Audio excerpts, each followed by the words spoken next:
Alhamdulillah,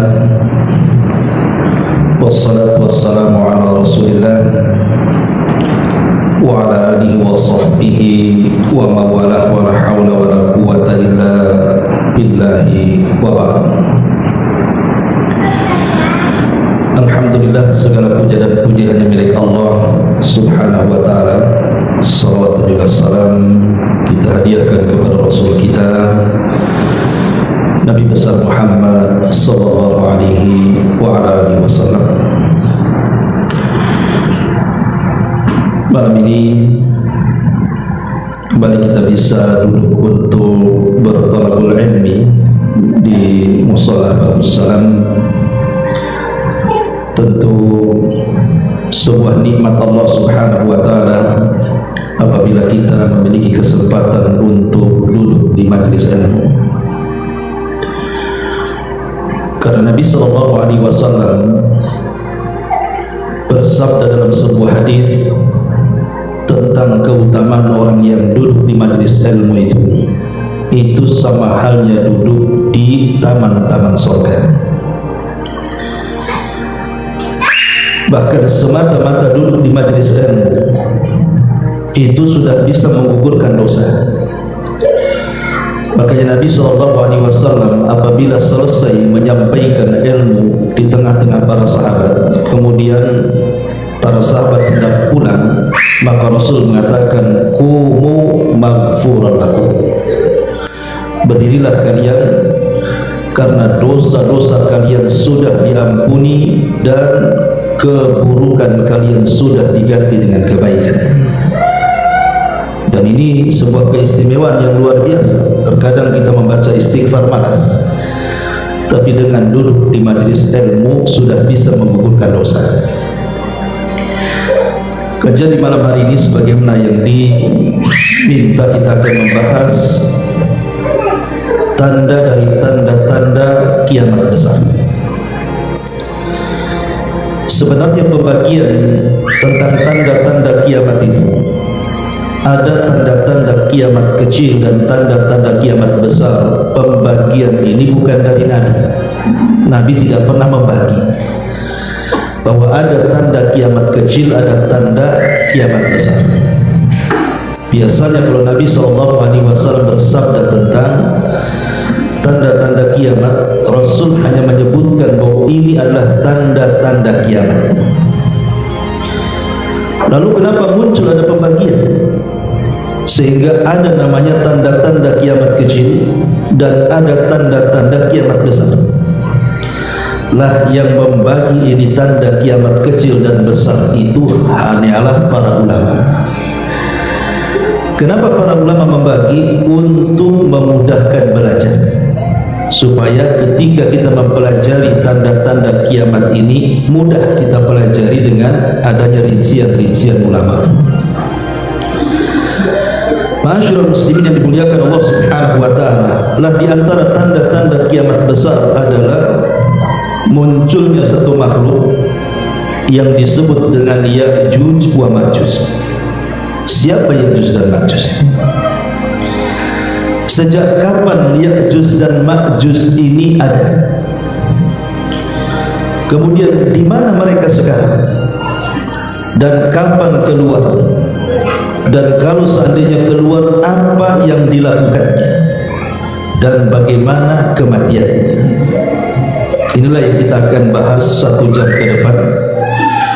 Mudah-mudahan kita bisa mengambil ibrah, pelajaran dari kisah Ya'juj dan Ma'juj, karena kisah ini satu di antara qasasul Quran, kisah-kisah Al-Quran. Ma'asyiral muslimin yang dimuliakan Allah Azza wa Jalla, kalau kita mengkisahkan kisah Ya'juj dan Ma'juj itu tidak lepas daripada satu kisah seorang raja yang namanya disebut dalam Al-Quran. Raja tersebut disebut Dzulqarnain. Pokoknya kalau kisah Ya'juj itu tidak lepas dari kisah Dzulqarnain.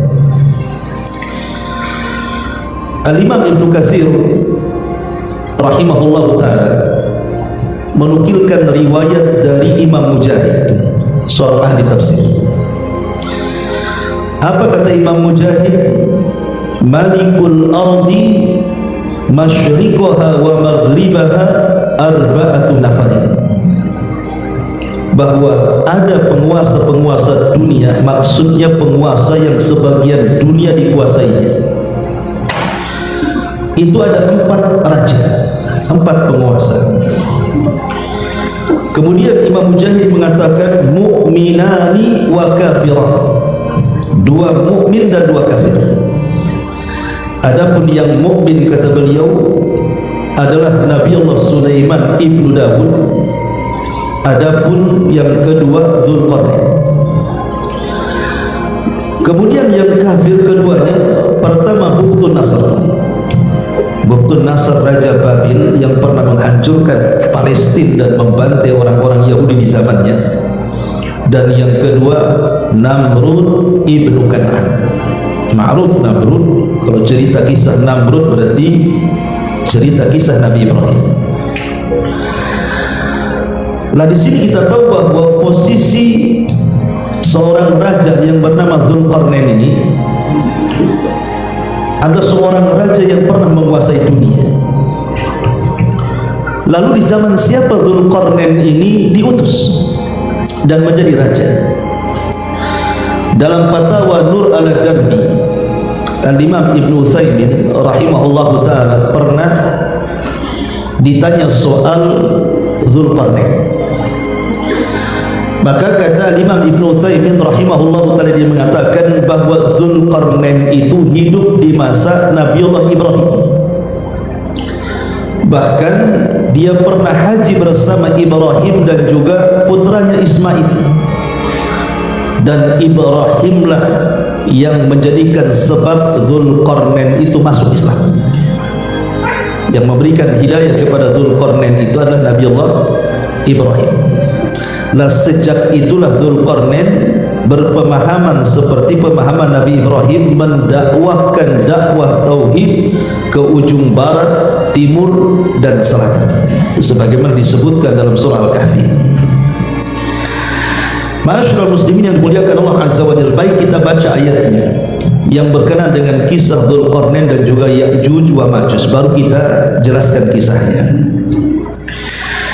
Disebutkan dalam surah Al-Kahfi, tepatnya ayat ke-83 sampai 98. Allah Subhanahu wa taala berfirman, yas'alunaka an dzil qarnain qul sa'atlu 'alaikum minhu dzikra inna makkanna lahu fil ardi wa atainahu min kulli syai'in sababa fa'atba'a sababa hatta idza balagha maghrib asy-syamsi wajadaha taghrubu fi 'ainin hamiyatin wa wajada 'indaha qauman qulna ya dzal qarnain imma an tu'adziba wa imma an tattakhidha fihim husna qala amma man zalama fasawfa nu'adzibuhu thumma yuraddu ila rabbih fayu'adzibuhu adzaban nuqra wa amma man amana wa amila salihan falahu jazaa'al husna wa sanaqulu lahu min amrina yusra thumma atba'a sababa. Mereka bertanya-tanya kepada wahai Muhammad tentang Dzulqarnain. Asbab nuzul daripada ayat ini. Jadi orang-orang Yahudi itu memberikan informasi kepada para pembesar musyrik Arab. Kita tahu bahwa ketika Nabi SAW berdakwah di Mekah, banyak tantangan yang dihadapi Nabi kan.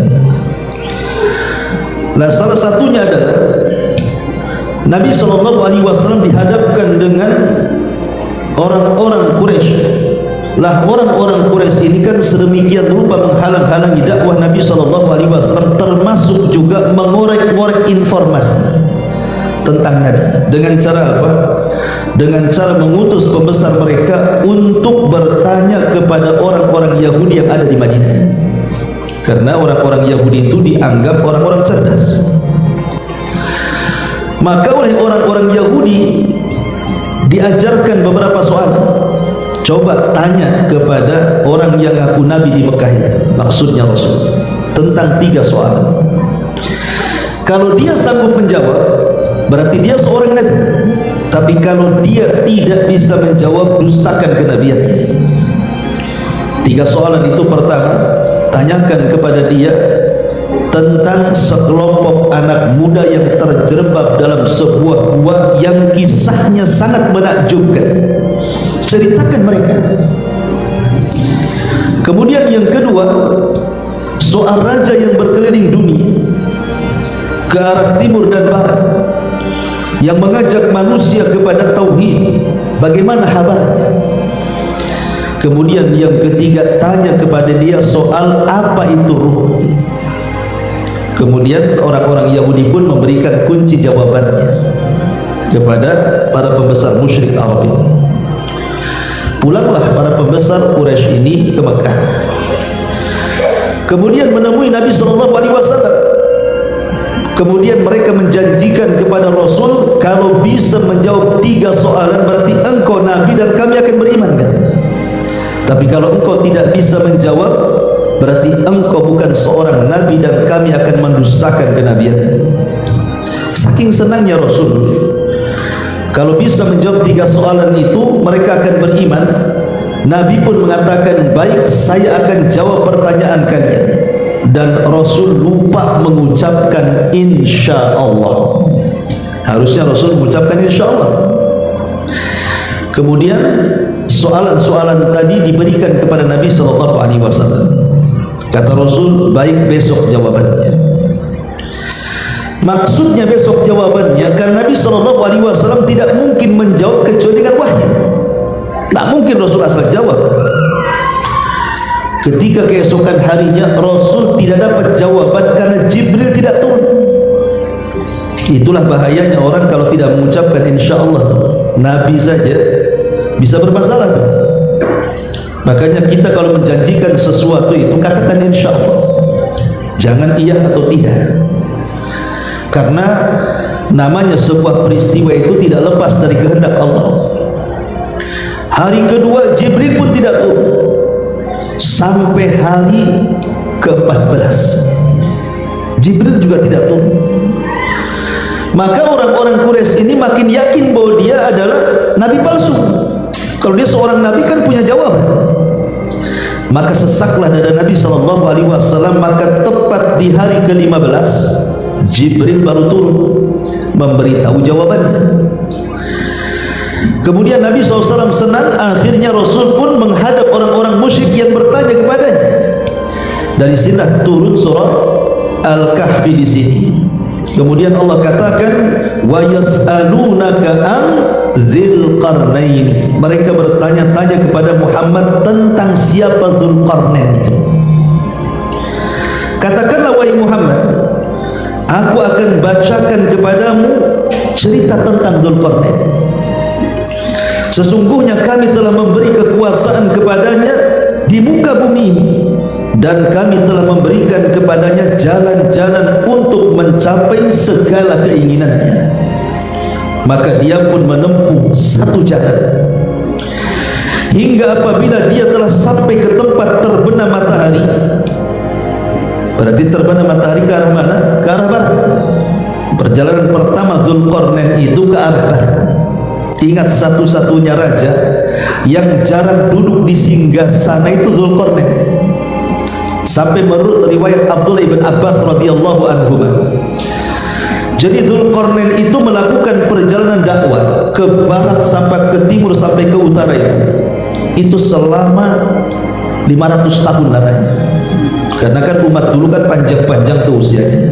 Ya, jadi selama itu Dzulqarnain meninggalkan singgasananya dan membawa pasukannya ke barat, timur dan selatan hanya untuk mendakwahkan tauhid. Kemudian Allah Subhanahu wa taala lanjutkan firman-Nya, hingga apabila dia telah sampai ke tempat terbenam matahari, dia melihat matahari terbenam dalam laut yang berlumpur hitam, dan dia mendapati satu kelompok kami berkata, hai Dzulqarnain, kamu boleh menyiksa atau boleh berbuat baik terhadap mereka. Maka Dzulqarnain mengatakan, adapun orang-orang yang aniaya, maka kami kelak akan mengazabnya, kemudian dia akan kembali kepada Tuhannya, lalu Tuhannya akan mengazabnya dengan azab yang sangat pedih. Adapun orang-orang yang beriman dan beramal saleh, maka baginya pahala yang terbaik sebagai balasan, dan kami akan titahkan kepadanya perintah yang mudah dari perintah-perintah kami. Jadi Dzulqarnain ini raja bijaksana, namun di sisi lain dia tegas. Jadi kalau dia mendapatkan sebuah kaum, mereka dipaksa untuk beriman. Kalau mereka mau beriman, maka Dzulqarnain pun akan memperbaiki kaum tersebut. Jadi akan diletakkan orang-orang hebat di kampung tersebut untuk membangun kampung tersebut. Tapi kalau mereka menolak, maka Dzulqarnain tidak segan-segan untuk mengadab mereka. Memang seperti itu Raja Dzulqarnain, keras sekali. Tetapi bagaimanapun tidak lain dan bukan dia dalam rangka mentauhidkan Allah Subhanahu wa taala dan berdakwah supaya orang-orang itu bertauhid kepada Allah Azza wa Jalla. Ini perjalanan yang pertama. Perjalanan yang kedua, Allah Subhanahu wa taala mengatakan, hatta idza balagha matla'is syamsi, hatta idza balagha matla'as syamsi wajadaha tadlu'a ala qaumin lam naj'al lahum min duniha syitra kadzalika qad ahatna bima ladaihi ubra thumma atba'a sababa. Kemudian dia menempuh jalan yang lain, maksudnya jalan ke arah timur, hingga apabila dia telah sampai ke tempat terbitnya matahari sebelah timur, dia mendapati matahari itu menyinari sekelompok umat yang kami tidak menjadikan bagi mereka sesuatu yang melindungi mereka dari cahaya matahari. Demikianlah, dan sesungguhnya ilmu kami meliputi segala apa yang ada padanya. Jadi arah yang kedua Dzulqarnain ke arah barat, rupanya di arah barat, arah timur, rupanya di arah sebelah timur Dzulqarnain mendapatkan kaum yang kita sebut dengan kaum primitif. Ya, mereka tidak punya rumah, mereka tidak berpakaian telanjang. Lah Dzulqarnain pun mendakwahkan mereka. Tapi kita tidak akan mengkisahkan dua perjalanan Dzulqarnain ke barat dan ke timur. Yang kita akan kisahkan ini perjalanan terakhir. Ya. Ma'asyiral muslimin yang dimuliakan Allah Subhanahu wa taala. Kemudian Allah Subhanahu wa taala melanjutkan firman, hatta idza balagha baina saddaini wajada min dunihima qauman la yakaduna yafqahuna qawlan. Maka setelah Dzulqarnain berjalan ke arah barat kemudian ke arah timur, maka Dzulqarnain pun berjalan ke arah yang lainnya, entah ke arah selatan atau ke utara, yang jelas bukan barat dan timur lagi. Kemudian tiba-tiba Dzulqarnain sampai di antara dua saddain. Disebutkan kemudian beliau menempuh satu jalan yang lainnya hingga apabila dia telah sampai di antara dua buah gunung besar, maka dia mendapati di hadapan kedua bukit itu satu kaum yang hampir tidak bisa dimengerti pembicaraannya. Disinilah dimulai kisah Ya'juj dan Ma'juj. Jadi Dzulqarnain ini ketika mengarah ke arah lain yang jelas bukan barat dan timur, tiba-tiba Dzulqarnain dihadapkan dengan sebuah kaum yang berada di antara dua bukit yang sangat tinggi. Kaum ini tidak bisa diajak bicara. Bukan tidak bisa bicara, Dzulqarnain tidak paham bahasanya. Sampai-sampai dijelaskan oleh Imam Ibnu Katsir rahimahullah taala, Dzulqarnain ini baru paham apa yang mereka keluhkan itu setelah kemudian menggunakan 10 penerjemah. Bayangkan 10 penerjemah ini, dari satu bahasa ke bahasa yang lainnya, dari bahasa yang lainnya ke bahasa yang lainnya, ke bahasa yang lainnya, sampai 10 bahasa, baru Dzulqarnain paham. Mungkin kalau istilah kita ini, Ya, pertama bahasa Padang, kemudian ke bahasa Jawa, kemudian ke bahasa Alor gitu, kemudian ke bahasa Sunda, kemudian ke bahasa-bahasa yang lain sampai 10 bahasa. Setelah 10 bahasa baru paham, oh rupanya kalian ini begini dan begitu. Bayangkan bagaimana Dzulqarnain itu susah payah untuk memahami bahasa orang itu. Kemudian dilanjutkan, setelah Dzulqarnain paham apa yang mereka inginkan, rupanya mereka menghendaki apa? Qalu, mereka mengatakan, ya Dzulqarnain, inna Ya'juj wa Ma'juj mufsiduna fil ardi. Wahai Dzulqarnain, kami ini selalu diserang oleh dua suku, dua kabilah yang sangat jahat, yang suka merusak bumi, Ya'juj dan Ma'juj. Kemudian mereka mengatakan kepada Dzulqarnain, fahal naj'alu laka kharjan ala an taj'ala bainana wa bainahum sadda. Mereka mengatakan, ya Dzulqarnain, bisa enggak kami akan memberikan bayaran kepadamu, upah yang sangat besar, supaya kamu membuat dinding untuk kami dan mereka, supaya kami tidak diganggu lagi. Maka Dzulqarnain pun mengatakan di hadapan mereka, qala ma makkanni fihi rabbi khairun fa'inuna bi quwwatin aj'al bainakum wa bainakum radma. Kata Dzulqarnain, tidak perlu, aku tidak perlu upah kalian. Apa yang sudah Allah berikan kepadaku dari kekuasaan, dari kekayaan, dari pasukan, dari nikmat Allah yang banyak, ini lebih baik dibandingkan bayaran kalian. Tenang saja, saya akan jadikan untuk kalian benteng penghalang kalian dengan Ya'juj dan Ma'juj, katanya. Tetapi syaratnya, kata Dzulqarnain, apa kata dia? Atuni zubur al-hadid hatta idza sawa baina as-sadafaini ila akhir al-ayat. Kemudian kata Dzulqarnain, yang jelas bantulah aku, kata Dzulqarnain, agar kalian menyiapkan besi-besi tembaga. Maksudnya Dzulqarnain meminta kepada mereka itu menyiapkan besi-besi tembaga itu. Maksudnya Dzulqarnain ingin membuat benteng betul-betul dari besi tembaga yang kokoh, supaya Ya'juj dan Ma'juj tidak bisa naik memanjat dan tidak bisa melobang. Dan subhanallah, disinilah terjadi perselisihan para ulama tentang kehebatan Dzulqarnain membuat benteng sehingga Ya'juj dan Ma'juj tidak bisa menghancurkannya.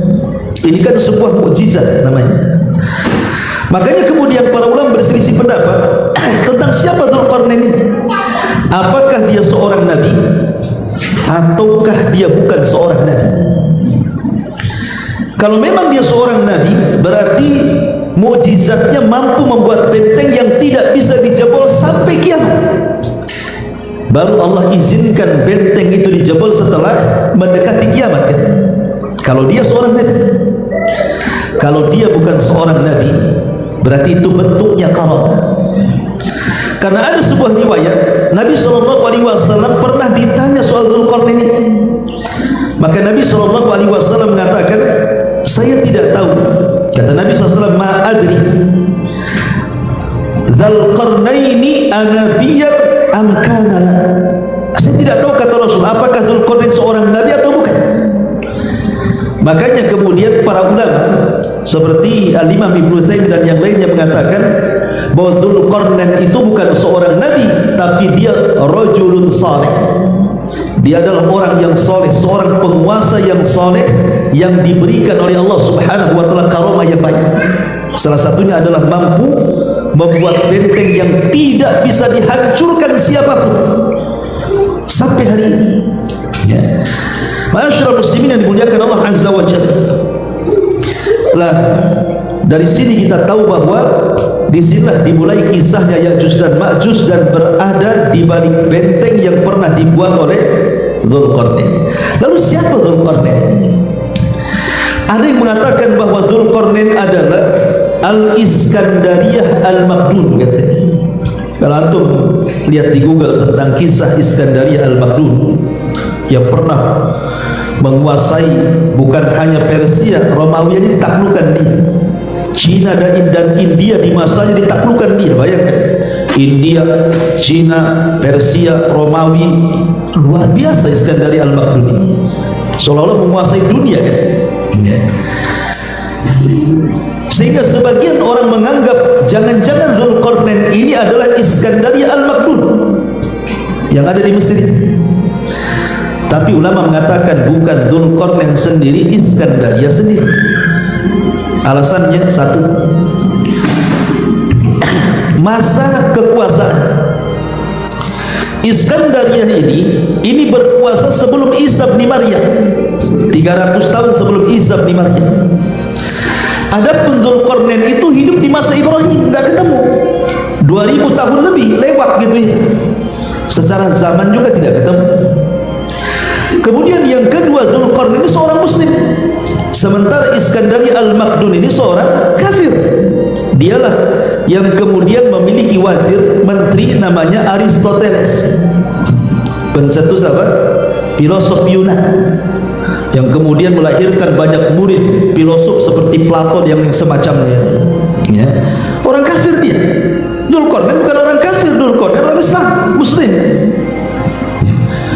Kemudian juga dari segi tempat, Aristoteles Al-Iskandariyah Al-Makdun ini dia turunan Mesir. Adapun Dzulqarnain ini turunan Arab. Jadi dari sisi manapun tidak bisa kita katakan bahwa Dzulqarnain itu adalah Iskandari Al-Makdun. Itu beda orang.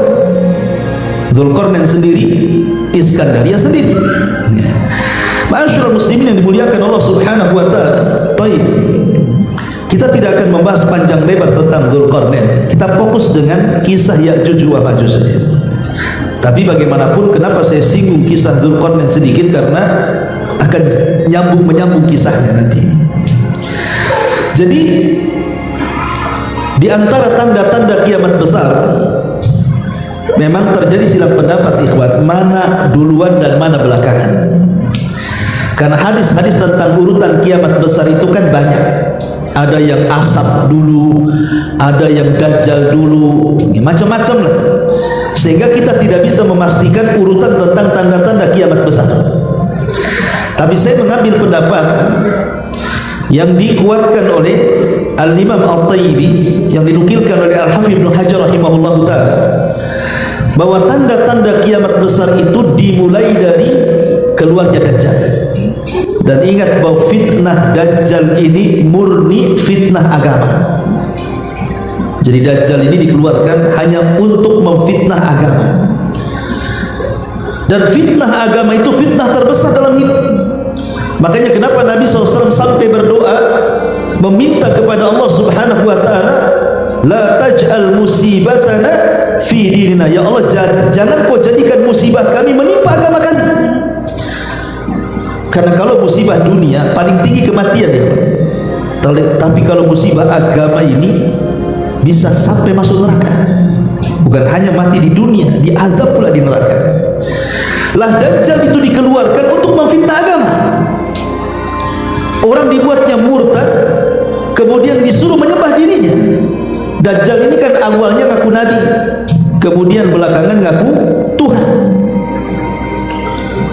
Lah ketika Dajjal keluar, banyak manusia yang terfitnah oleh Dajjal. Maka Allah Subhanahu wa ta'ala hendak menghentikan fitnah Dajjal dengan cara apa? Menurunkan Isa bin Maryam. Kenapa Imam Mahdi dengan pasukannya tidak sanggup membunuh Dajjal? Karena Rasul yang mengatakan Dajjal itu tidak bisa dibunuh kecuali oleh seorang nabi. Makanya ketika Nabi SAW mengatakan di hadapan para sahabatnya, kalau aku hidup sementara Dajjal hidup di tengah-tengah kalian, aku yang akan melawannya. Yang jadi masalah adalah ketika aku sudah mati, Dajjal pula ada di tengah kalian, maka masing-masing kalian akan menghadapinya dan kalian tidak akan sanggup menghadapinya. Makanya kemudian hikmahnya Isa bin Maryam, kenapa sampai hari ini belum mati? Satu-satunya nabi yang disisakan Allah dan tidak meninggal sampai hari ini adalah Isa bin Maryam. Diangkat oleh Allah, dan Rasul pernah berjumpa dalam peristiwa Isra Mi'raj di langit kedua dengan Isa bin Maryam. Lah Isa ini diutus oleh Allah Subhanahu wa taala di akhir zaman bukan dalam rangka menyebar risalah, tidak. Karena ketika diangkat sudah sempurna risalahnya. Ada tugas lain yang Allah bebankan kepada dia. Lah salah satunya adalah membunuh Dajjal. Maka ketika kemudian Dajjal muncul, bayangkan Dajjal muncul di mana? Di negara yang mayoritas orang-orang Syiah hari ini, Khorasan. Khorasan di mana? Di Irak. Munculnya di Khorasan. Matinya di mana? Di negara yang mayoritas banyak orang-orang Yahudi di situ, Israel. Di situ ada Babylon, sebuah kota. Dajjal mati di situ. Seolah-olah ada korelasi antara Syiah dan Yahudi di sini. Ya, karena munculnya di Khorasan. Khorasan di mana? Di Iran. Dan sekarang banyak orang-orang Yahudi di Khorasan. Dan akan mati di Babylon, di kota yang sangat dimuliakan oleh negara Israel. Disitulah Dajjal dibunuh oleh Isa bin Maryam. Setelah kemudian fitnah Dajjal ini berakhir karena peperangan dimenangkan Isa bin Maryam, dan kaum muslimin sudah bahagia dengan kematian Dajjal. Bahkan mereka bisa melumpuhkan tentara Dajjal karena seluruh makhluk bumi berbicara.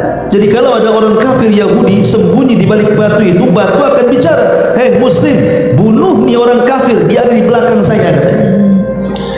Kalau dia sembunyi di pohon, pohon bicara. Pokoknya sembunyi di mana saja, maka makhluk Allah bicara, kecuali satu pohon yang tidak mau bicara, namanya gharbah, yang hari ini ditanam besar-besaran oleh orang-orang Israel Zionis Yahudi itu. Bocor hadis ini ke mereka, sehingga mereka menanam besar-besaran pohon gharbah tadi.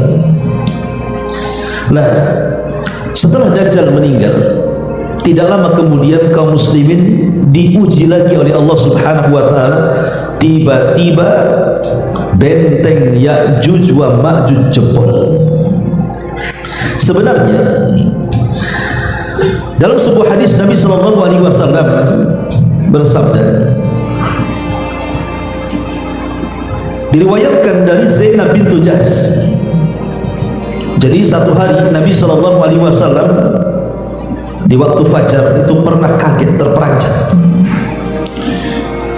Kemudian dia mengatakan, "La ilaha illallah, wailun lil arabi min syarrin qad iqtarab," kata Rasul. La ilaha illallah, celaka bangsa Arab karena kejelekan telah dekat kepada mereka. Kemudian kata Rasul, "Futihal yauma min radmi Ya'juj wa Ma'juj." Kata Rasul, hari ini dinding penghalang Ya'juj dan Ma'juj telah terbuka seperti ini. Kemudian Nabi SAW melingkarkan kedua jarinya, ibu jari dan telunjuknya, kata Rasul seperti ini. Jadi bentengnya Ya'juj dan Ma'juj itu yang dibuat oleh Dzulqarnain itu sudah jebol dan sudah berlubang, dan Rasul mengisyaratkan dengan tangannya seperti ini. Artinya Ya'juj dan Ma'juj bisa ngeker dari lubang itu. Dari sini kita tahu dari zaman Rasul benteng itu sudah jebol, tapi cuma hanya seibu jari dan telunjuk segini saja. Karena setiap hari dikisahkan Ya'juj dan Ma'juj itu kan berusaha keluar dari benteng itu. Dengan cara apa? Jadi kalau sudah menjelang malam, maka mereka keluar dengan cangkul dan macam-macam lah peralatan untuk menggali lubang sampai di waktu pagi.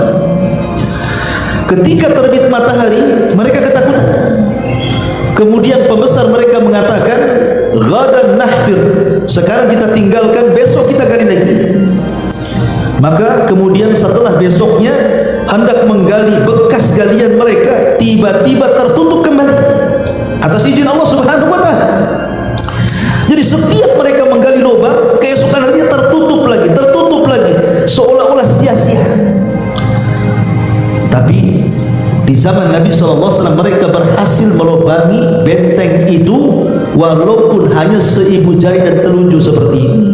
Artinya di sini apa? Ini sudah permulaan, benteng itu sudah akan roboh dan sudah dekatnya kiamat. Ya. Tetapi kemudian nanti di akhir zaman, ketika Allah Subhanahu wa taala izinkan Ya'juj dan Ma'juj itu keluar, maka pimpinan mereka diilhamkan untuk mengucapkan insya Allah. Subhanallah, kalimat insya Allah ini luar biasa ya kawan. Jadi pemimpin Ya'juj dan Ma'juj mengatakan ketika sudah digali, kemudian terbit matahari, mereka istirahat. Apa kata pemimpinnya? Nahfiru ghadan insyaallah. Dalam hadis yang saya disebutkan, besok kita akan gali kembali insyaallah. Jadi diilhamkan mengucapkan kalimat insyaallah. Subhanallah, atas izin Allah, setelah pembesarnya mengucapkan kalimat insyaallah, jebol benteng itu. Dan Allah Subhanahu wa taala menyebutkan fi kulli hadabin yansilun. Mereka keluar dari benteng itu seperti air bah yang turun dari ketinggian saking banyaknya itu. Masyarul muslimin yang dimuliakan Allah Azza wa Jalla. Lalu siapa Ya'juj dan Ma'juj ini?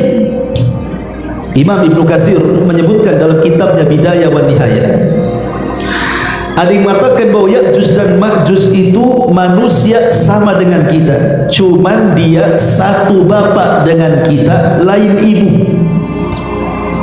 Artinya apa? Kata beliau, Ibnu Katsir menukilkan pendapat ini, dan pendapat ini diambil dari pendapat Abu Zakaria An-Nawawi, tapi beliau juga melemahkannya. Jadi Adam ini satu hari dia ihtalam itu mimpi basah, ya, mimpi melakukan hubungan dalam mimpinya sampai mengeluarkan sperma. Tiba-tiba kemudian sperma Adam ini jatuh ke bumi. Lah sperma yang jatuh ke bumi ini tiba-tiba kemudian menjadi membuat, jadilah Ya'juj dan Ma'juj. Jadi Ya'juj dan Ma'juj itu satu bapak dengan kita Adam, tapi beda ibu. Kalau kita kan ibunya Hawa, kalau Ya'juj dan Ma'juj itu ibunya tanah, itu maksudnya. Jadi ibunya itu tanah itu. Tapi sekali lagi ini pendapat tidak berdasar, dilemahkan banyak ulama karena tidak ada dalilnya. Ini diambil dari kisah Israiliyat, ya. Tapi pendapat yang kuat bahwa Ya'juj dan Ma'juj itu sama dengan kita, sebagaimana Imam Ibnu Katsir juga kemudian menjelaskan dalam kitab yang sama Bidayah wa Nihayah itu, bahwa Ya'juj dan Ma'juj sama dengan kita, satu bapa dan satu ibu. Dia turunan Adam dan turunan Hawa. Ikhwan, ketika di masa Nabi Nuh alaihi salatu wassalam, Allah Subhanahu wa taala kirim azab kepada kaum Nuh yang kufur dengan mengirim banjir bandang disertai tufan. Yang banjir itu kemudian meluluhlantakkan semua daerah dan tidak ada yang selamat kecuali yang ada di perahu Nuh. Makanya lihat hari ini bencana di Padang itu, ngeri kan banjir itu, sampai 4 kecamatan dan kabupaten dilahap dia kan. Sampai hari ini banyak korban belum dicari kan. Lihat bagaimana kalau banjir itu datang, ngeri kan azabnya. Lah di zaman Nabi Nuh itu Allah Subhanahu wa taala mengirim banjir bandang yang luar biasa. Tidak ada yang selamat satu pun. Persis seperti permintaan Nuh alaihi salatu wasallam yang berdoa kepada Allah, la tadhar alal ardi minal kafirin dayyara. Ya Rabb, jangan kau tinggalkan satu jiwa kafir pun yang hidup di bumi. Betul, Allah tidak sisakan satu jiwa pun setelah tragedi banjir itu. Yang selamat hanya ada di perahu. Makanya Allah mengatakan wa ja'alna dzurriyyatahu humul baqin. Kami jadikan turunan Nuh itulah yang selamat. Ya, dan Allah juga mengatakan di dalam Al-Qur'anul Karim surah As-Saffat tadi, wa ja'alna dzurriyyatahu humul baqin, dan kami selamatkan keturunan manusia itu hanya dari turunan Nuh alaihi salam saja. Lah kebetulan yang di perahu itu tidak ada orang lain kecuali putra-putra Nuh yang beriman. Nuh itu kan punya 4 putra. Pertama Kan'an, dia kafir, ikut agama ibunya, mati kena azab. Bahkan ketika mau ditolong oleh Nuh juga gak mau, dia lebih baik naik ke gunung, tapi juga tidak tertolong, tenggelam juga dia. Sehingga yang selamat cuma 3, Ham, Syam, dan Yafis. Inilah 3 putra Nuh ini yang melahirkan manusia sejak zaman itu sampai hari ini, bahkan sampai kiamat dibangkitkan. Semua manusia hari ini, mau di barat, mau di timur, mau di utara, mau di selatan, mau di benua manapun, itu turunan dari 3 orang itu. Mungkin nasabnya kembali kepada Syam, mungkin nasabnya kembali kepada Ham, mungkin nasabnya kembali kepada Yafis. Cuma 3 ini saja. Lah Syam ini disebut Abul Arab, maka orang-orang Arab itu nasabnya sampai ke Syam, putra. Adapun Ham ini disebut Abu Sudan, orang yang berkulit hitam, daerah Sudan dan sekitarnya, ya orang-orang Somalia, pokoknya yang berkulit hitam itu, maka mereka nasabnya kepada Ham. Adapun orang-orang yang seperti kita, yang matanya sipit-sipit, kecil-kecil, bulat-bulat, ini turunan Yafis. Ya, kalau umumnya orang-orang Asia ini, kalau ditarik nasabnya itu sampai kepada Yafis putra Nuh. Lah di antara turunan Yafis putra Nuh adalah Ya'juj dan Ma'juj. Jadi Ya'juj dan Ma'juj itu manusia. Dia bukan makhluk aneh. Walaupun ada, kita tidak mengingkari beberapa pendapat para ulama yang mengatakan bahwa Ya'juj dan Ma'juj itu adalah makhluk yang sangat besar, semacam raksasa. Sampai-sampai kemudian disebutkan dalam hadis yang lemah, tidak bisa dijadikan sandaran, karena mungkin diambil dari kisah-kisah Israiliyat. Jadi bentuk Ya'juj dan Ma'juj itu seperti pohon arus. Pohon arus itu ada di Lubnan, di Libanon sana. Itu tingginya sampai 120 hasta. Jadi pohon arus itu tingginya 120 hasta. Satu hasta itu dari sini ke sini. Ya. Kalau kita meter berarti satu hasta itu setengah meter. Kalau 2 hasta 1 meter.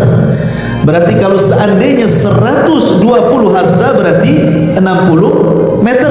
Oh, itulah tingginya Ya'juj dan Ma'juj. Musola ini aja nggak sampai 5 meter. 60 meter kan. Itu kalau jalan dagdug gitu kan, raksasa besar. Ya. Ini satu pendapat. Tapi ada yang mengatakan Ya'juj dan Ma'juj itu tidak sebesar itu, bahkan dia makhluk yang kecil. Dia mungkapkan panjangnya sekitar 4 hasta dan lebarnya 4 hasta. Berarti 2 kali 2 meter lah kan gitu.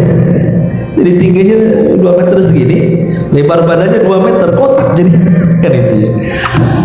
Ini juga satu pendapat. Tapi ada juga pendapat yang lain bahwa paling tinggi Ya'juj dan Ma'juj itu hanya 1 shibran. Shibran itu 1 jengkal. Jadi tinggi badannya 1 jengkal saja, kecil, ya, marmut gitu, 1 jengkal kayak kelinci gitu. Ya mungkin semacam cebol lah gitu ya. Jadi orang-orang kerdil. Ada yang mengatakan seperti itu. Tapi ada yang mengatakan bahwa Ya'juj dan Ma'juj itu makhluk lain. Dia manusia tapi memiliki 2 telinga. Telinganya sangat lebar sekali. Ya. Jadi telinga yang pertama ini untuk menyelimuti dia saat tidur di malam hari. Telinga yang satunya untuk menyerang musuh. Tapi 4 pendapat ini dibantah oleh para ulama. Ini semua pendapat ini diambil dari kisah-kisah Israiliyat dan ini semua batil. Berarti Ya'juj dan Ma'juj itu sama seperti kita. Dia turunan Adam, turunan Hawa, dia manusia seperti kita. Cuman ya memang karena dia hidup di zaman Nabi Ibrahim kan otomatis kan badannya besar-besar kan gitu ya. Karena di zaman Nabi Ibrahim masih mendekati zaman Adam. Dan Adam itu kan memiliki tinggi badan yang sangat besar. Sampai-sampai kata Nabi SAW, Adam itu punya tinggi 60 hasta. 60 hasta itu sekitar 30 meteran. Ya. Tetapi setelah Adam kan manusia mulai mengecil sampai kepada kita kan. Ya. Dan umurnya juga mulai pendek sampai kepada kita. Artinya fisik Ya'juj dan Ma'juj kalau hidup di masa itu berarti masih besar badannya. Tapi karena dia manusia, boleh jadi turunannya sampai sekarang pun ya makin kecil seperti kita. Selama dia disebut manusia, maka semakin ke sini badannya akan semakin mengecil dan usianya juga semakin pendek kan gitu. Kalau dia masih manusia. Karena ada yang mengatakan bahwa Ya'juj dan Ma'juj itu tidak akan mati sampai melahirkan 1000 keturunan. Tapi hadis ini dilemahkan para ulama. Ya, tapi yang jelas bahwa Ya'juj dan Ma'juj itu Allah berikan kemampuan mereka memiliki bangsa yang sangat banyak sekali. Jadi jumlah mereka itu tidak ada yang tahu kecuali Allah Subhanahu wa taala. Kalau kita manusia itu kan ada sensusnya sekitar 7 atau 8 miliar kan begitu ya. Tapi Ya'juj dan Ma'juj ini tidak bisa berapa jumlahnya. Makanya disebutkan dalam hadis yang sahih ketika Adam alaihi salatu wassalam berdialog dengan Allah Subhanahu wa taala. Apa dialognya? Allah mengatakan kepada Adam alaihi salatu wassalam nanti kepada hari kiamat, ya Adam. Maka Adam pun mengatakan labbaika wa sa'daika wal khairu biyadaika ya Rabb. Aku penuhi panggilan dengan senang hati karena seluruh kebaikan ada di tanganmu ya Rabb. Ada apa wahai Rabb? Maka Allah Subhanahu wa taala mengatakan kepada Adam, ya Adam, akhrij bi'san nar. Wahai Adam, keluarkan dari keturunanmu orang-orang yang akan dimasukkan ke dalam neraka. Adam kaget, kok bisa dari keturunannya dimasukkan ke neraka? Maka kemudian para sahabat pun kemudian heran dan bertanya kepada Nabi SAW, ya Rasulullah, ayyuna dzalika al-wahid. Ketika kemudian Adam dikatakan bahwa keluarkan dari turunanmu yang akan masuk neraka, kemudian Adam mengatakan siapa mereka? Maka Allah mengatakan setiap 1000 dari keturunanmu yang 1 masuk surga, yang 999 masukkan ke neraka. Kan sahabat kan bingung jadinya kan, makanya bertanya, ya Rasulullah, ayyuna dzarikal wahid. Wahai Rasul, yang 1 itu di antara kami siapa katanya?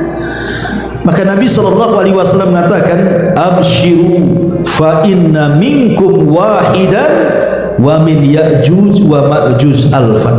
Kemudian Rasul mengatakan, berbahagialah kalian, yang 1 itu dari kalian, yang 1000 itu dari Ya'juj dan Ma'juj. Artinya yang 1 diambil dari 1000, berarti jumlah Ya'juj dan Ma'juj itu 999 berbanding 1. Jadi 1 dari kita, 999 dari mereka. Kalau 10 dari kita, ya kalikan saja 999 kali 10, berarti jumlah mereka itu jauh lebih banyak dibandingkan jumlah kita maksudnya. Makanya Rasul sampai mengatakan, kalian sangka jihad sudah terputus? Tidak, kata Rasul. Jihad itu tetap ada sampai kalian mendapatkan sebuah kaum yang tidak bisa kalian perangi dan tidak bisa kalian bunuh. Apa maksudnya? Ya'juj dan Ma'juj. Bagaimana cara merangi? Jumlahnya sekian banyak, 1 lawan 999 pula. Cemana kan menang coba? Antum dikeroyok 30 orang aja belum. Dikeroyok 999 sebentar aja mati kan gitu ya. Makanya kata Rasul, kaum yang tidak bisa diperangi. Jangan kita orang biasa. Nabi Musa alaihi salatu wassalam sampai difirmankan oleh Allah Subhanahu wa taala, disebutkan dalam hadis itu. Apa kata hadis yang sahih yang dikeluarkan oleh Nawas ibn Sam'an radhiyallahu anhu? Idza hauhallahu ila Isa, ketika Allah mewahyukan kepada Isa bin Maryam di akhir zaman, inni qad akhrajtu ibadan li la yadani li ahadin bi qitalihim. Sesungguhnya aku telah mengeluarkan hamba-hambaku, tidak ada seorang pun dari mereka yang sanggup mengalahkannya. Maksudnya Ya'juj dan Ma'juj. Faharris ibadi ila Tur, selamatkan hamba-hambaku wahai Isa, sembunyi di bukit Tur. Coba bayangkan, Isa saja yang bisa membunuh Dajjal tidak sanggup memerangi Ya'juj dan Ma'juj. Disuruh sembunyi di bukit Tur. Kenapa ke arah bukit? Karena Ya'juj dan Ma'juj mereka trauma untuk naik ke atas bukit. Trauma dengan apa? Dengan penjara yang pernah dibuat oleh Dzulqarnain. Mereka tidak akan naik. Makanya disuruh sembunyi di ketinggian. Lah Ya'juj dan Ma'juj berusaha kemudian mengepung mereka, tapi mereka tidak naik. Mereka trauma untuk naik gunung. Makanya Isa bin Maryam pun dengan kaum muslimin yang tersisa sembunyi di atas bukit Tur sampai mereka kelaparan.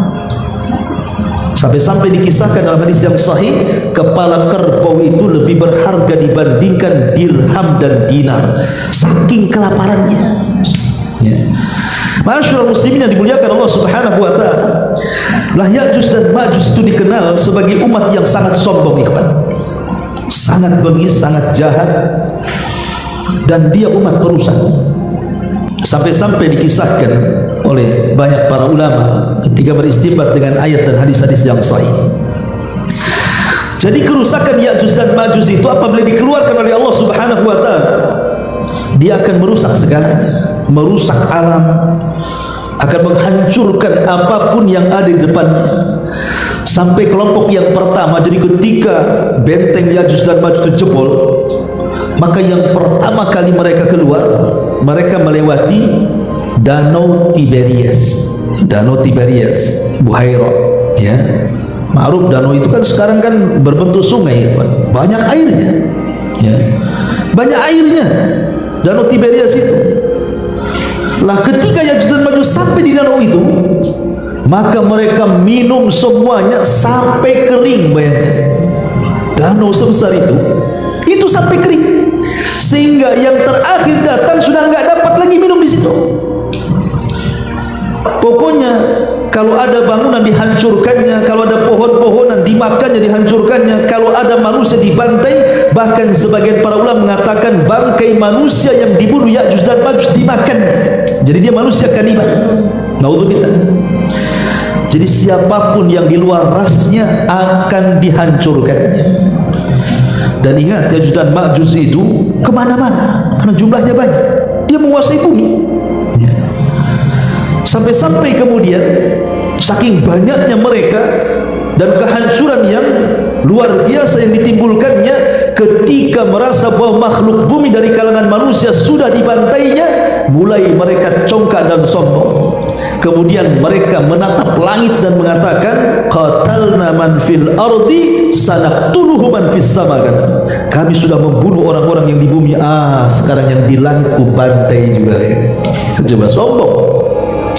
Bumi ini kecil, langit ini besar, dan makhluk yang ada di langit itu para malaikat. Satu malaikat saja tidak bisa dihadapi Ya'juj dan Ma'juj. Siapa? Malakul maut. Sampai bisa menghadapi malakul maut. Itulah kesombongan Ya'juj dan Ma'juj. Dia mau membantai makhluk yang ada di langit. Coba gimana caranya? Tapi Allah Subhanahu wa taala adalah zat pembuat makar terbaik. Wa makaru makran wa makarna makran wallahu khairul makirin. Silahkan kalian buat makar, tapi Allah pun punya makar, dan Allah sebaik-baik makar. Akhirnya Ya'juj dan Ma'juj mengarahkan tombak panah mereka, batu-batu mereka dilempar ke langit. Subhanallah, Allah membuat makar, disedot itu panah, tombak, senjata yang mereka lempar ke langit sampai menembus awan. Kemudian dikembalikan lagi panah dan tombak-tombak mereka ke bumi. Kemudian di ujung-ujung panah dan tombaknya itu seolah-olah ada darah yang menempel di situ. Jadi seolah-olah mereka sudah membunuh orang-orang yang di langit, katanya. Lihat, tombak dan panah kami penuh berlumuran darah, berarti mereka sudah terbantai. Sombong, ya. Masyaallah muslimin yang dimuliakan Allah Subhanahu wa taala. Lah kesombongan inilah yang mengakibatkan akhirnya Ya'juj dan Ma'juj diazab oleh Allah Subhanahu wa taala. Ada sebuah ayat yang mengatakan, wa ma kunna mu'adzibina hatta nab'atsa rasulan. Kami tidak mungkin mengadab sebuah kaum sampai diutus rasul kepada mereka. Lah Ya'juj dan Ma'juj itu kan hidup di balik benteng, entah berentah di mana. Kita tidak tahu Rasul sampai enggak kepada mereka dari kalangan Nabi dan Rasul. Kenapa Allah adab? Padahal Allah mengatakan kami tidak mungkin mengadab sampai diutus Rasul. Maka dijawab oleh para ulama bahwa sudah sampai sebenarnya ajaran para Rasul terdahulu kepada Ya'juj dan Ma'juj. Cuma mereka tidak beriman dan ditakdirkan masuk neraka. atas lisan Nabi SAW. Jadi mereka adalah orang-orang yang pantas masuk neraka karena kekafirannya, kesombongannya, karena mereka merusak di mana-mana, melebihi fitnah Dajjal. Kalau Dajjal kan murni fitnah agama, kalau ini murni fitnahnya yang merusak dan merusak, membunuh dan membunuh, menguasai dunia. Maka dari sinilah Isa bin Maryam yang berada di atas bukit Tur itu berdoa kepada Allah, meminta agar Allah Subhanahu wa taala menghentikan kerusakan Ya'juj dan Ma'juj ini. Akhirnya Allah mengijabah doa Isa bin Maryam dan doa kaum muslimin yang berada di bukit Tur itu. Dari sini Allah Subhanahu wa taala mulai mengadab mereka. Dengan cara apa? Subhanallah. Apakah mengirim para malaikat kemudian membantai mereka, ataukah mengirim bencana berupa banjir ataupun gempa atau yang lainnya, atau mengirim binatang-binatang buas untuk menghancurkannya? Tidak. Yang Allah kirim makhluk yang sangat kecil. Bayangkan, untuk merontokkan kesombongan Ya'juj dan Ma'juj. Apa makhluk yang kecil? Naghaf. Naghaf itu semacam ulat. Ulat yang biasa masuk di hidung kerbau atau kambing, yang kalau masuk merusak badannya kemudian mati. Coba, makhluk yang kuat, merasa sombong dan congkak, bisa kalah dengan seekor ulat. Begitulah Allah merontokkan kesombongan. Ulat di mana-mana, menjadi wabah ulat di mana-mana. Dan tidak ada satupun Ya'juj dan Ma'juj kecuali masuk ulat di lubang hidungnya. Subhanallah. Disebutkan dalam hadis yang sahih, kematian Ya'juj dan Ma'juj itu serentak. Jadi satu mati, mati semua. Coba, bukan hari ini, besok ini, minggu depan ini, enggak. Pokoknya satu mati, mati semua. Begitulah Allah Subhanahu wa taala apabila berkehendak, idza arada syai'an an yaqula lahu kun fayakun. Allah kalau menghendaki sesuatu, jadi-jadi. Ya. Jadi Allah Subhanahu wa taala hanya mengutus ulat, bayangkan. Tidak mengutus harimau, tidak mengutus buaya, tidak mengutus binatang-binatang buas, tidak, hanya mengutus ulat.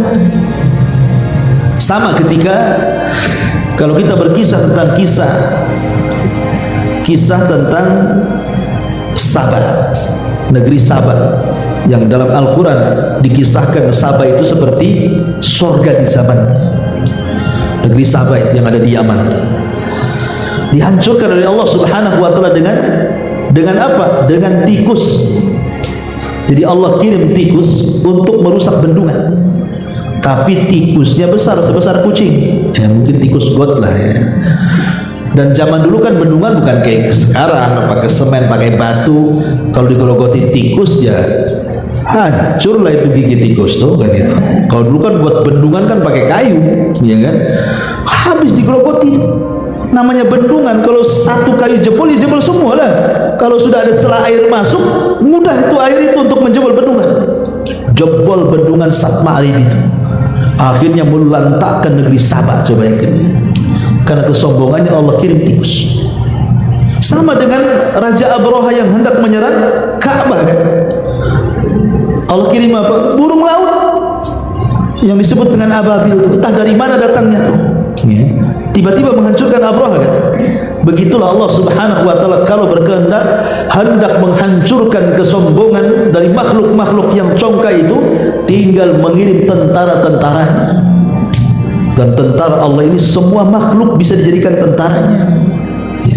Maka Ya'juj dan Ma'juj mati dibunuh oleh ulat Naghaf. Yang namanya makhluk ataupun Ya'juj dan Ma'juj kan jumlahnya banyak, ikhwan. Ya setiap satu jengkal ada bangkainya lah kan gitu. Bandingannya 1 banding 999. Apa enggak di mana-mana tuh bangkainya tuh. Sampai-sampai dijelaskan dalam hadis yang sahih bagaimana bersyukurnya para binatang itu dengan kematian Ya'juj dan Ma'juj itu. Kenapa? Karena binatang-binatang khususnya pemakan bangkai itu mereka senang, bersyukur kepada Allah, dapat makanan banyak begitu ya. Sampai binatang-binatang ya pokoknya pemakan bangkai lah, harimau, macan, hyena atau apa atau burung, senang mereka, bersyukur kepada Allah, banyak makanan mereka sampai gemuk-gemuk. Tapi karena Isa bin Maryam khawatir ini akan menjadi wabah di mana-mana, maka dia berdoa kepada Allah supaya Allah membuang bangkainya.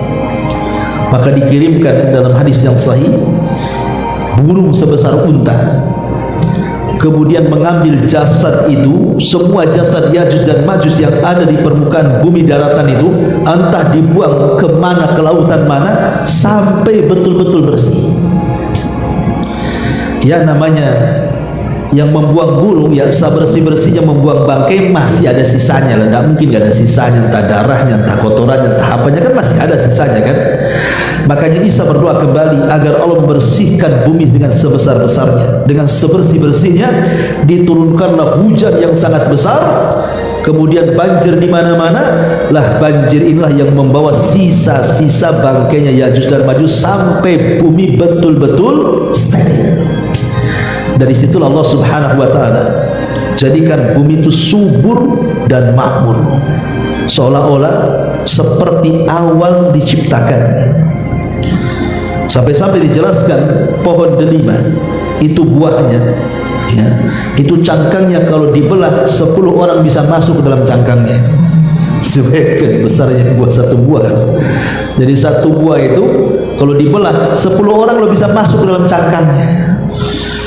Jadi kalau buah durian, ya 10 orang masuk ke cangkang, nggak habis kita makan dalam cangkang durian itu. Jadi disuburkan oleh Allah Azza wa Jalla, dipenuhi dengan berkah. Makanya sampai Rasul, beruntunglah orang-orang yang hidup di masa Isa bin Maryam, karena Allah berkahi. Lah ketika itu kemudian Isa bin Maryam akhirnya memaksa orang-orang yang masih di luar Islam untuk masuk ke dalam Islam yang selamat. Kalau tidak maka dibunuh. Dipaksa untuk masuk Islam, karena ketika itu tidak ada jizyah lagi, tidak ada lagi upeti-upetian. Yang ada kau masuk Islam, kalau tidak kau perangi. Sampai akhirnya banyak orang-orang ahli kitab kalangan Yahudi dan Nasrani yang masuk ke dalam Islam karena dakwahnya Isa bin Maryam.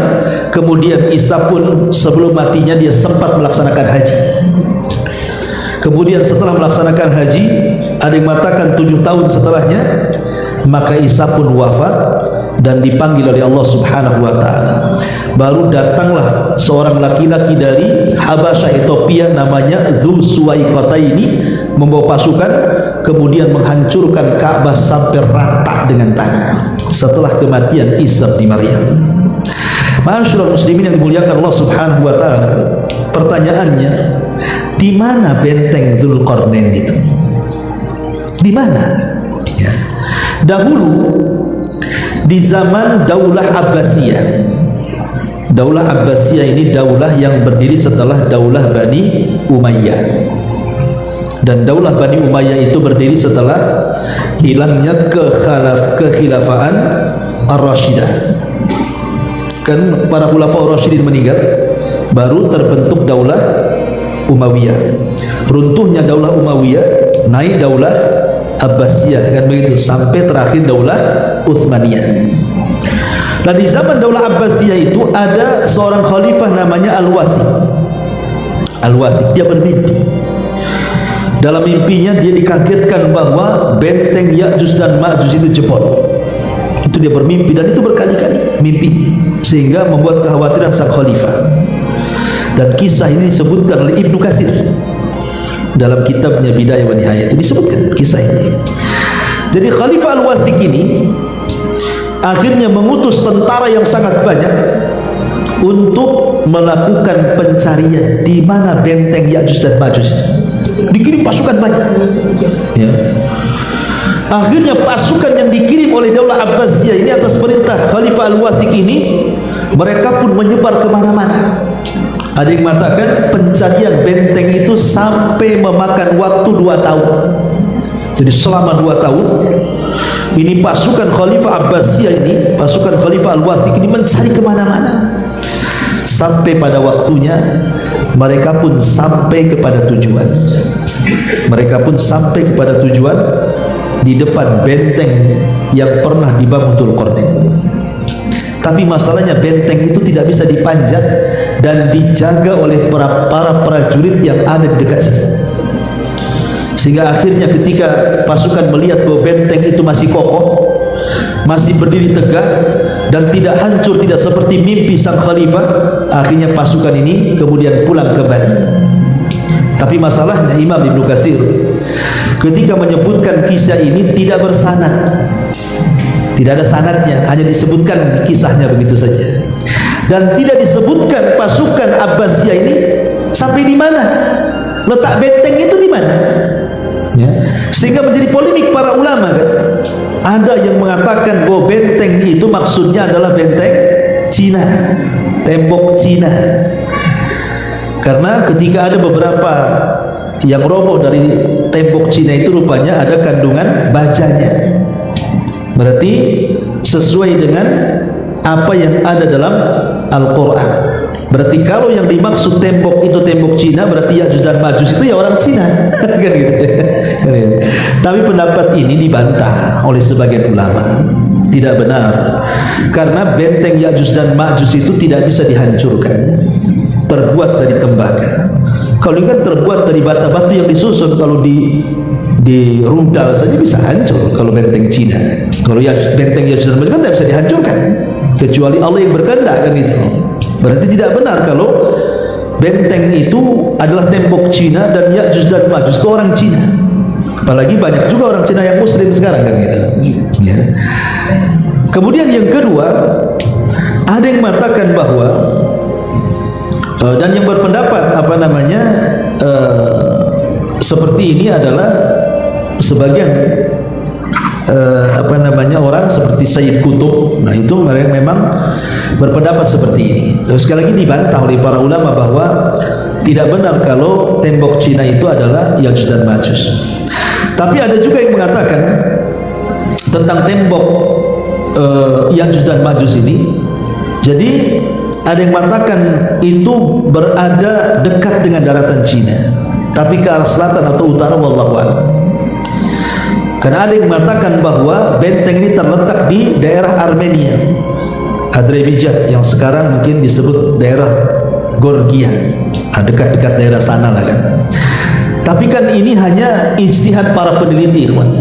Syekh bin Baz rahimahullah ta'ala ketika ditanya tentang masalah Ya'juj dan Ma'juj, dia hanya mengatakan min jihati syarqi, min jihati syarqi. Pokoknya dia sebelah timur, sebelah timur. Maksudnya sebelah timur itu dari kota Madinah. Jadi kalau antum berada di kota Madinah, sebelah timur sana. Sebelah timurnya sampai di mana? Wallahu a'lam, kan itu. Syekh bin Baz yang mengatakan seperti itu. Ya. Tapi yang jelas bahwa diketahui atau tidak tempat tembok Dzulqarnain yang memenjarakan Ya'juj dan Ma'juj itu bagi kita tidak penting. Yang penting adalah kita beriman dengan Al-Quran bahwa Ya'juj dan Ma'juj itu ada. Apakah mereka berada di atas bumi atau di bawah bumi? Wallahu a'lam. Dan benteng yang dibangun oleh Dzulqarnain juga ada. Tempatnya di mana? Wallahu a'lam. Kita yakini ada. Dan kita beriman bahwa itu di antara tanda-tanda hari kiamat, di mana di akhir zaman benteng itu akan roboh dan Ya'juj dan Ma'juj itu akan keluar sebagai tanda-tanda pertengahan alamah kiamat besar yang mendekati kehancuran alam semesta. Inilah di antara kisah Ya'juj dan Ma'juj. Saya sudah berupaya menyingkat karena sampai jam 9 saja. Ya, mudah-mudahan ada manfaatnya. Sebelum saya tutup, kalau ada yang bertanya silakan. Kita buat tanya jawab. Ya, silakan. Ini kan perang di mana-mana, Ustaz. Iya. Bencana banyak. Apakah ini termasuk tanda-tanda kiamat? Iya. Perang di mana-mana, musibah di mana-mana. Apakah ini tanda-tanda kiamat? Ya, ini tanda-tanda kiamat kecil. Rasul yang mengatakan. Apa kata Nabi SAW? La taqumu sa'ah hatta yaqsurul harj. Tidak akan tegak hari kiamat sampai banyaknya peristiwa al-harj. Sahabat bertanya, wa mal harj ya Rasul? Apa yang dimaksud haraj wahai Rasul? Kata Nabi SAW, al-qatl, pembunuhan. Ya. Kata Nabi SAW, pembunuhan. Dan dalam hadis yang lain, sampai-sampai pembunuhan ini la yadri al-qatil fima qatal wal maqtulu fi maqutil. Yang membunuh bingung kenapa bisa membunuh, yang dibunuh makin bingung kenapa aku bisa dibunuh. Coba bayangkan. Karena sekarang ini pembunuhan itu tidak beralasan. Dalam Islam itu kalau dibunuh karena dia membunuh sebagai kisos, atau dia murtad, atau dia sebagai had hukuman dalam Islam, seperti seorang yang sudah menikah berzina maka hukuman rajam, kan begitu. Itu ada aturan-aturan pembunuhan dalam Islam. Kalau sekarang tidak, urusan parkir bunuh, nggak bayar hutang bunuh, tersinggung bunuh. Sekarang main bunuh aja sekarang. Gara-gara parkir naruh motor di depan rumah orang, tersinggung dibunuh tuh yang punya motor. Akalnya di mana coba? Gara-gara tengkar anaknya, orang tuanya bunuh-bunuhan. Gara-gara warisan sampai anak membunuh orang tuanya, orang tua membunuh anaknya, anak membunuh saudaranya. Masya Allah, di zaman sekarang sampai kita lihat, coba YouTube hari-hari kita lihat berita pembunuhan itu aneh-aneh dan sadis-sadis. Dimutilasi, dimasukkan ke koper, ya kan? Dimasukkan ke kresek, dimasukkan ke karung, dicemplungkan ke kali. Macam-macam, mulai dari bayi yang tidak bersalah loh ya, karena mungkin malu ini hasil zina, sampai urusan pacaran, sampai urusan harta, sampai urusan keluarga, semua dah main bunuh. Urusan waris, urusan hutang, urusan bisnis, hari-hari saya lihat tuh pembunuhan. Dan sekarang pembunuhan itu luar biasa, sadis luar biasa ya. Dan latar belakangnya aneh-aneh, psikopat kayaknya orang-orang bunuh ini. Makanya wajar kalau Rasul mengatakan yang membunuh bingung kenapa dia membunuh, karena alasan kenapa kau dibunuh. Awalnya saya tidak hendak membunuh, tapi tak tahu kenapa saya bunuh, katanya. Dia jadi bingung tuh. Coba kalau seandainya yang dibunuh hidup lagi, makin bingung kenapa aku bisa dibunuh, katanya, kan begitu.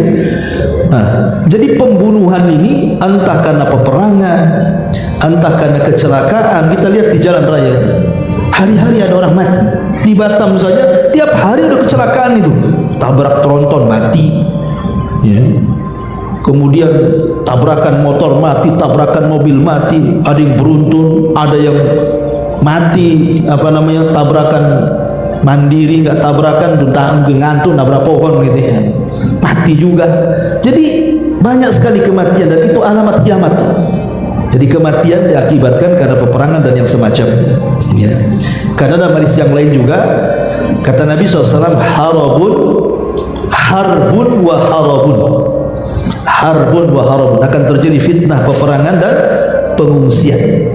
Kalau sudah ada perang pasti ada yang ngungsi itu. Ya, lihat di Palestina, perang di sini ngungsi di sana, nanti Islam di sini ngungsi di sini. Begitu juga bencana. Ya, banyaknya banjir, kemudian gempa, semuanya itu adalah tanda-tanda kiamat kecil. Tapi ingat ikhwan, tanda-tanda kiamat kecil itu berbeda dengan tanda-tanda kiamat besar. Tanda-tanda kiamat kecil ini dia tidak bertentangan dengan hukum alam, dia tidak bertentangan dengan ilmu fisika. Ya, coba bapaknya terjadi gunung meletus, kemudian gempa, di situ ada teori ilmiahnya, entah geser lempengan, entah apa kan, ada teori ilmiahnya gitu kan. Jadi tanda-tanda kiamat kecil itu tidak bertentangan dengan ilmu fisika dan alam. Tapi kalau sudah tanda-tanda kiamat besar, inilah yang bertentangan dengan ilmu alam dan fisika. Bagaimana matahari bisa terbit dari barat? Di mana teorinya? Ya kan? Baru itu aneh-aneh. Kemudian binatang keluar dari perut bumi ini gimana ceritanya? Ya. Baru kalau tanda-tanda kiamat besar itu sudah aneh-aneh tuh. Tapi kalau tanda-tanda kiamat kecil ini ya masihlah sesuai dengan ilmu alam dan ilmu fisika, tidak bertentangan dengan teori-teori ilmiah gitu maksudnya.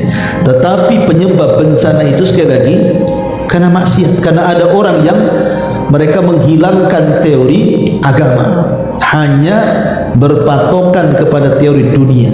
Jadi kalau ada bencana, itu lempengan geser gitu.